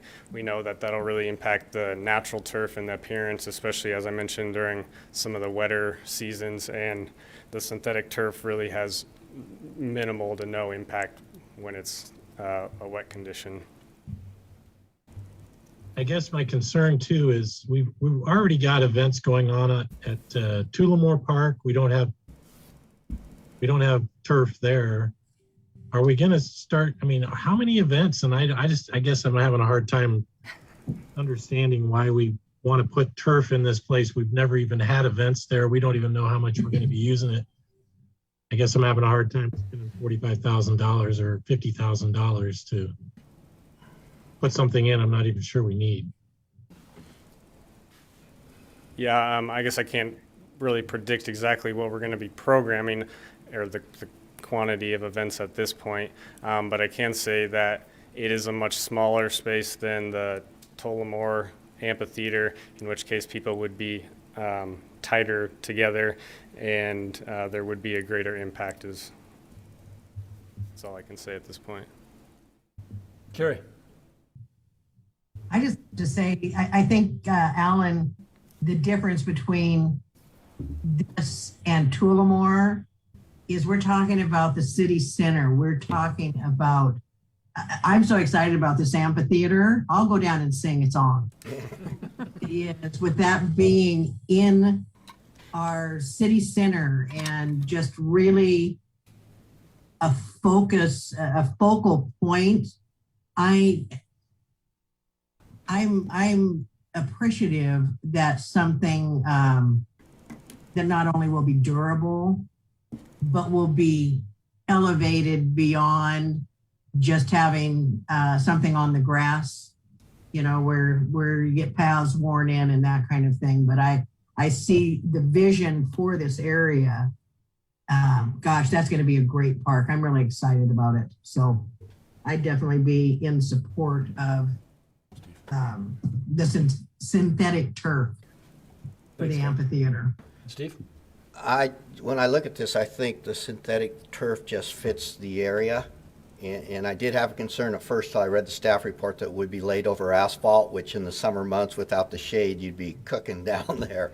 But with the base and the drainage, it's a lot less maintenance. You don't have to send people down there. You don't have to worry about fertilizing it, irrigating it, the issues that go with events, with irrigation sprinklers, the sprinkler heads. I think in the long run, as you see most cities where they can take a smaller space like this and put turf in, it just makes sense from the maintenance standpoint. And for the, like Carrie said, just the color, you'll have one, no burnt spots, no green spots. It's going to be a nice green area. And then also it's just a lot more comfortable for people to sit on. You know, it's a lot cleaner if you're going down there in white shorts or doing something like that and you're going to take your family in a blanket down and you're sitting down. You know, the biggest complaint you normally get with a grass field is you get up, you got grass stains. And if we're going to make it a family park, we should make it family friendly. And I think turf would do that. And I think it's just, from the standpoint of maintenance, it makes sense. For saving money, it makes sense. And for the use of the public, which we're designing this park for, it makes sense to me. Thank you. Any other comments, or Joe? Questions from a sanitary perspective. Dog comes up to the amphitheater, does its business. Without irrigation, that sort of stuff, how does that get? Yeah. So this is actually the same fill that they use in pet applications as well, because again, it's antimicrobial. And from the standpoint of cleaning it, we will have quick couplers at various locations around this for that reason, as well as if it is an extremely hot afternoon, we can quickly rinse it off to try and cool it down. And other than that, just a comment, I'm always a proponent of spending some money up front to save costs on the back end. And I appreciate doing the numbers for the return on investment for 5 years so we can pay for the replacement and then some in the 10 years between our ROI and it has to be replaced. So I think anytime we can take advantage of a scenario like that, it's a good thing to do. Thank you. Yeah, I agree with Joe. Do I have a motion? You want a motion now, Robbie? Yeah, so I guess just motion to proceed with the construction contract. I would move that we proceed with the construction contract for the synthetic turf for the Post Falls Landing Amphitheater. Second.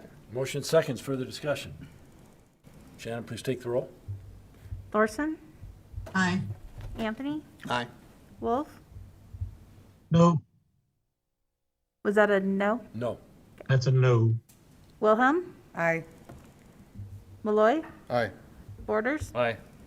Motion passes, thank you. And the only requirement is it cannot be blue and it cannot be red. Amen. Yeah, that's a Next item, bold tent with next item up tonight is, we do have one resolution.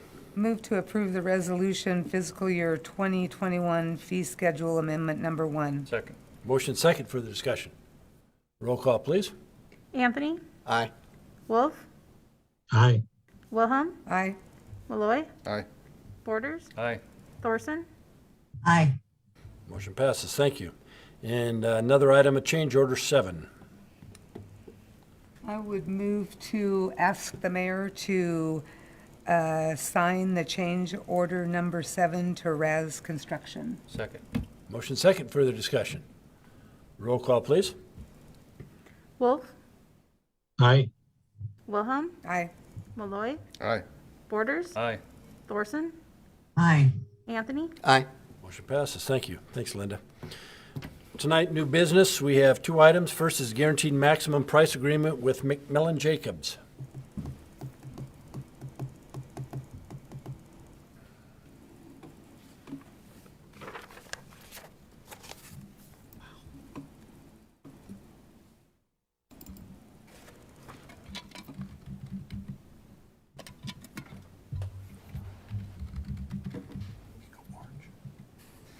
Good evening, Mayor, members of the council, Andrew Arbini, Utilities Project Manager. It's great to be here in person and making this presentation where I only have one screen to worry about, not 3 monitors. I know it's been a long evening, so I'll do my best to get through this presentation and as quickly and efficiently as I can. I am presenting on the outfall replacement with there are 2 contracts. So as Mayor mentioned, guaranteed maximum price with McMillan Jacobs, and then a construction management services with JUB Engineers. Separate items, but combined in this presentation since they are related. A brief overview of the project. So this is located south of the wastewater treatment plant, the water reclamation facility, CI-90 there. The red line notes the phase 1 outfall construction. That is the item in this presentation tonight, seeking council approval. So cover some of the main components of this project. We started this in 2018 in the design. That included the design and construction of a new outfall. We also included the design of a new underwater reuse line to the community forest south of the river. The city purchased that property a few years ago. During design, it was identified that the particular construction method that would be involved in installing that line would be best suited for a separate project done at a future date on its own. There really wasn't a cost benefit or reason to do that as part of this outfall project, but it has been designed. The 2 agreements, so the first one is a guaranteed maximum price, GMP, with McMillan Jacobs for $3,072,000. And the second agreement is a construction management services, CMS, with JUB Engineers for $191,400. And my last slide covers the financial summary in a little more detail, so I'll describe that then. This is probably a familiar slide. I think this has been used in a couple presentations over the last couple years to council on this project in particular. So a little different than a design bid build. This is the CMGC model, and really, to summarize this, the benefit out of the CMGC is it brings the construction manager and a general contractor in from the beginning at the design phase versus a design bid build process where the city would consult with an engineer, design, issue plans, and bid. We see the benefit of a construction manager or general contractor coming in at the beginning, bringing that knowledge, that expertise, their access to their subcontractors, and really that direct input into the design. And at that point, they have buy-in in the project as well. So overall, the approach lends itself to a decreased risk to the city. It's a lot like an insurance policy, so there's a premium associated with that. You're paying a more premium cost, but on the back end of it, it's a substantial reduction in risk to the city. A few of the considerations that really drove this particular delivery method and using this delivery method: permit issuance, working with the various agencies, so IDEQ, U.S. Army Corps of Engineers, and several others. They were very cooperative in that process and what the requirements would be. But one thing that we heard over and over again is, we will review your project but want to issue the permit once, and we issue the permit based on that particular construction method. So the CMGC, bringing that CMGC in early, we were able to develop the permits around the particular construction method. Environmental considerations, contaminated soils, we are likely to see that. There's some significant work costs associated with handling and removal of the soils. And one of the big ones that stands out here, limited window of time to complete the in-water work. We are directly below the Post Falls Dam, and we have a low flow period, roughly around August timeframe, very limited before they start draining Lake Coeur d'Alene. So this work needs to be, the in-water work needs to be completed within that tight window of time. And then the topography, very steep hillside going down into the river. That's going to be challenging to work on the hillside with the large diameter pipe, and there's specific anchoring required and involved. That brings me to the question: how does the guaranteed maximum price work? So Macmillan, in this case, is responsible for managing all the known risks. As I mentioned, some of the primary considerations. Over the last 2 years, that led to extensive discussions and a development of a risk register that was included in the agreement and the council packet. And that was evaluated based on the probability, based on the risk level, tolerable, moderate, not tolerable, or intolerable, and a cost associated to each event. Macmillan developed their guaranteed maximum price based off of those potential risks, and so it includes a contingency amount. So you'll notice that contingency amount is substantially larger than what we would typically look or be requesting on our design build projects, for example. But that's because the risks have been, all the risks identified in the risk register are potentials, and Macmillan has an avenue to address those should they come up.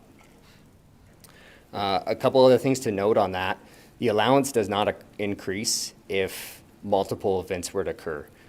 So if there are multiple occasions, that amount is there to cover that. Alternatively, if no known risks occur, the allowance is not used. And then I'll speak to this at the end, also in my financial summary. Any risks outside of the risk register would still be subject to a contract amendment, and that ties into city's request for a contingency, a small contingency, should there be anything that comes up outside of what's in this risk register. Few additional notes: the city is still holding the contract with Macmillan, so we would be contracting directly with Macmillan Jacobs. This GMP amendment includes competitively bid work. So they competitively bid the subcontracted work to actually perform the outfall and went through that process following Idaho code. The agreement outlines the responsibilities. It's very clear what Macmillan is responsible for in construction. It really, CMGC assigns the risk to the parties that can best manage that risk. So during construction, a large amount of that will be on Macmillan. And then the GMP ultimately is the highest price that the city will pay, even if those risks that I mentioned earlier did come into play or came to pass.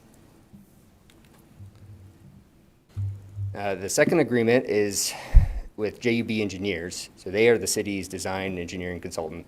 And this is for construction management services, CMS.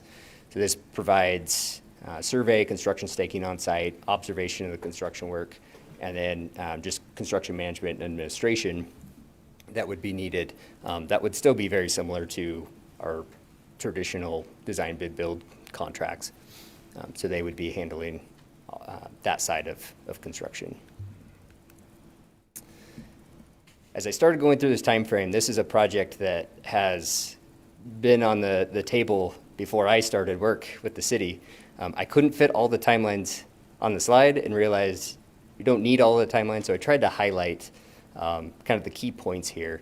In 2018, we started the CMGC process. We started an agreement with JUB. Shortly after that, through an RFQ process, brought McMillan on board. March 2020, so interestingly, last year at this time, McMillan just finished pre-qualification of their subcontractors. At the same time was the start of the pandemic, and shortly after pre-qualifying contractors, some extensive discussion with city, and we evaluated projects citywide throughout the utilities division. We opted to postpone construction. There were significant unknowns in what the outlook was for construction specifically, in materials and procurement. We are back here in the same spot. We are roughly 2 to 3 months. We are ahead of schedule from where we were last year. So while there still are some concerns with materials and we're hearing different things, we are ahead of schedule based on where we were last year looking at constructing last summer. So we're on track for a 2021 construction. That would start following an approved amendment tonight. We would work through the construction contract agreement. McMillan would finalize that with their subcontractor, and then they would start procurement of materials, start ordering some of the long lead items that are needed, and then start construction this summer with that low flow work, making sure that we are able to do the low flow work around that July, August timeframe. So this brings me to the financial slide mentioned a few times. So with McMillan Jacobs, the guaranteed maximum price is $3,072,000, and that includes their contingency. I believe it was $527,000. That $527,000 was based again on that risk matrix, risk register. The city is requesting 1.5% contingency for any changes or any benefits that may benefit the water reclamation facility. And that amount is $46,080, and that would be authorized for any changes up to that amount authorized by the Public Works Director. The second agreement is with JUB Engineers, provides the construction management services. So that agreement is $191,400 with a 10% contingency for $19,100. I do want to point out that reviewing the agreements, that the $191,000 is significantly less when you look at terms of percentage. Typically on a construction project, the construction contract, we'll see anywhere from 10 to 15% of the construction contract. It's 10 to 15% equates to the cost for engineering, construction management services. So when you do the math on that, it's JUB's cost is significantly under that typical 10 to 15% range. So while it's a complex project, again, the CMGC really lent itself to working through a lot of those challenges, identifying those areas, which I think has resulted in that lower cost than we typically see. And that brings me to the end of my slide.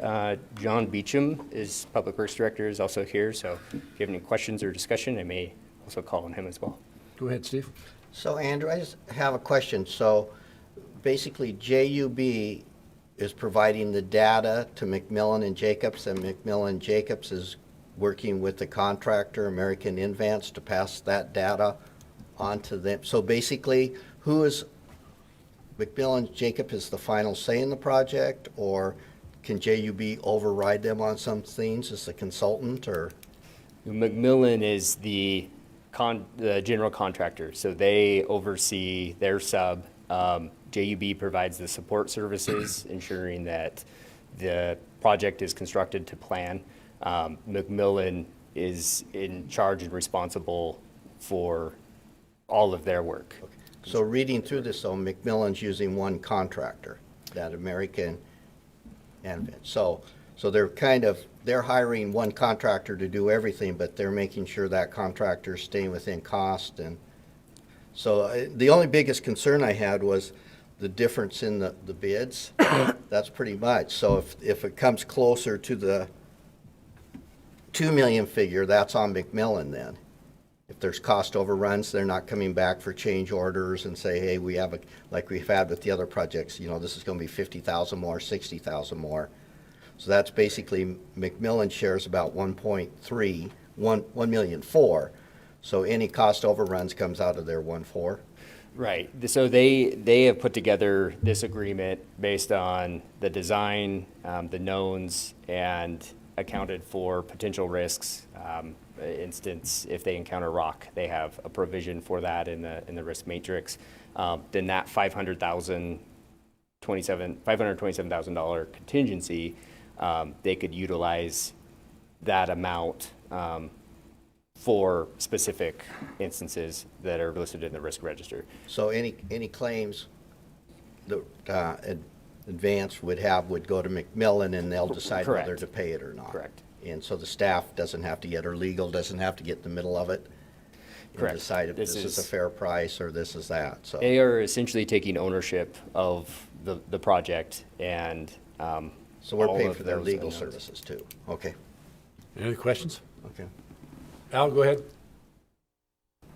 Andrew, I'm just curious about I get the guaranteed part, but the maximum part, is there any chance that we could, this project could come in under that 3 million and we'd save money, or does that McMillan just get to save money? Yes, there is a chance that this could come in under budget, and if it does, that savings, the CMGC actually allows provisions depending on how you structure it. That savings would come back to the city for this particular project. That's the way that it's structured in the contract documents. So that would be a savings realized by the city. I like that. You okay, Al? Yeah, I'm good. That's good. Thank you. Any comments? Mr. Wilson, should we do these individually? Yes. Do we have a motion? I'd move to approve the guaranteed maximum price agreement with McMillan Jacobs for construction of the outfall Phase 1, not to exceed $3,118,080 with a 1.5% contingency. Second. Motion second. Further discussion. Roll call, please. Wilhelm? Aye. Malloy? Aye. Borders? Aye. Thorson? Aye. Anthony? Aye. Wolf? Aye. Motion passes. Thank you. I would move to approve the additional engineering services agreement with JUB Engineers for construction of the outfall Phase 1. The price not to exceed $210,500, that is with a 10% max contingency. Second. Motion second. Further discussion. Roll call, please. Malloy? Aye. Borders? Aye. Thorson? Aye. Anthony? Aye. Wolf? Aye. Wilhelm? Aye. Motion passes. Thank you. Thanks, Andrew. Administrative staff reports. We do have one. Chief. It's still up there. I thought somebody posted it. Yep. You know, that's good. Thank you. Is that slide for you? I think that was what Chief has been doing in his spare time. Well, good evening, Mayor, Council, Pat Knight, Chief of Police. And I apologize for that picture, but I don't like putting pictures of crashes up there. It reminds me of winter, which is doom and gloom to me, and golf is spring and summer. So The way I play golf, it's like a crash. So that's I was asked, basically pondered a question, I think was to the council about the amount of traffic one of the citizens was seeing, questioning whether or not the traffic accidents in the city of Post Falls were on an uptick or not.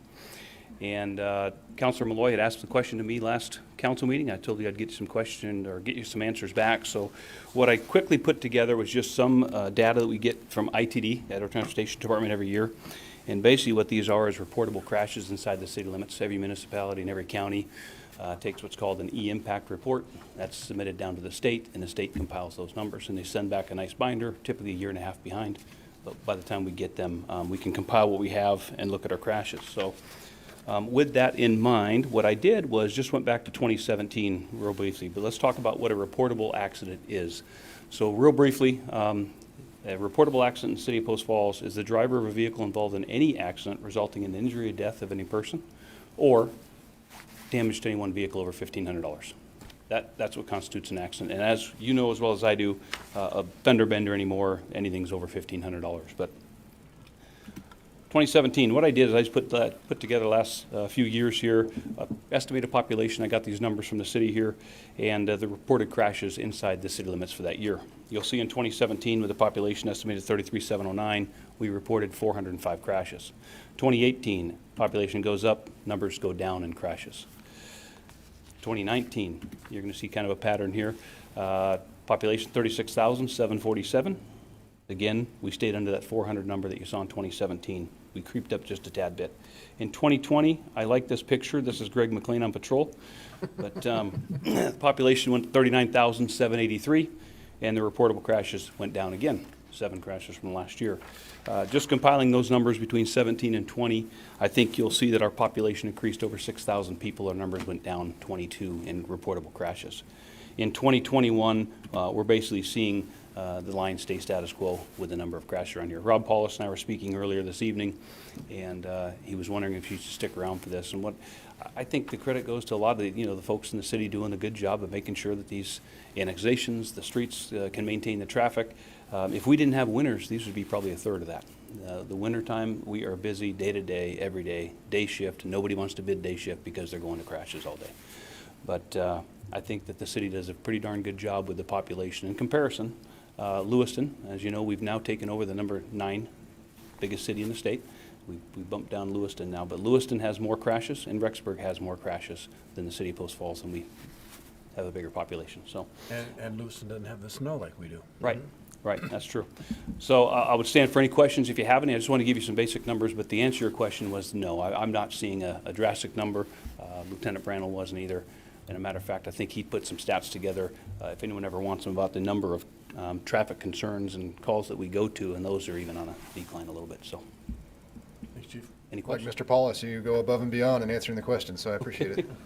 Thank you. Hope that was short enough. Thanks, Chief. You bet. Cars slowing everybody down. And Shelley, you had a question. Yes, so we saw the city center master plan in draft form. There's been really no significant changes to that plan.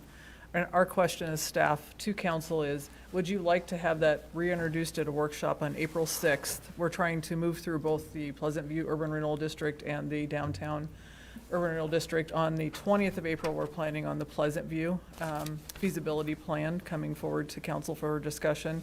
On April 6th, would you like to see the city center one come back for further discussion?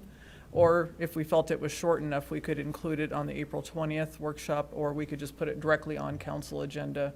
How much input, I guess, are you wanting to have with the city center? This is it. We had one workshop on it. Yes, we had a joint workshop on it. And we provided input. Yes. And not much has changed. Not much has changed on it or the feasibility. Olivia Metz provided the feasibility study information to the council during that workshop. Council, what's your preference? Do you need to have another workshop? No. What I don't want to do is have a 15-minute workshop and then have you guys waiting around for 45 minutes for a council meeting to start on April 6th. So, I think we've had enough information. okay, we'll put it directly on a, well, Al and Carrie? Gary, Al, you guys okay with that? Yep, thumbs up. We'll put it directly on a council meeting then. Good. Thank you. Thank you. Citizens' comments. We have none tonight, followed by mayor and council comments. I want to make a comment. If you read the newspaper today, there was an article about wake on the Spokane River. And there was a quote attributed to Chief Knight and I, or we were, attributed to Chief Knight and I, that we both said that we were against towing in the Spokane River. I reached out to Commissioner Filios and I said, I was surprised to see that as I have never said that, nor do I believe that. I grew up skiing on the river. I think it's the right of people to ski on the river. I think the people that buy property riverside, that's one of the benefits and one of the assets they should enjoy. I understand that weight can be an issue, but I am definitely not opposed to towing on the river. Commissioner Filios responded and says it was another mistake made, and he contacted the paper, and on their online version, in that article, they took my name out. They left Chief's name in. And I believe Chief has reached out as well, and I don't know if Madison is listening or not, but I would like to see that in print, because I don't, and it wasn't Madison's fault at all, but I don't like having quotes attributed to me that I didn't make. I was surprised by that quote, actually. Yeah, I get myself in enough trouble, so I don't need that. But again, that was an error, and I'm not blaming the press or Madison. She does a tremendous job. So, but I just wanted that out there, and I believe, Chief, I don't want to speak for you, but are you kind of in the same boat as that? That's correct. So we were both charged with stating that, and neither of us did. So just wanted that out on the record. Council comments. Gary. I'm unmuted. Hey, I wanted to give kudos. On Wednesday of last week, I was the alumni facilitator for River City Leadership Academy. And we had to go to a Plan B at one point. And so Dave Fair stepped in, did a super job. Rob Paulus, as always, with compelling information, interesting, and a really great PowerPoint. Kept the class riveted. Thank you, Rob. And Craig at the, I want to call it the wastewater treatment plant. I'm old school, but anyways, kudos to the staff members that participated and just helped share information about what they do and what the city does. It was a good day, and I thank them. Thank you. There's nothing left on the agenda, so the next motion is adjourn. All those in favor? Aye. Adjourn. Thank you.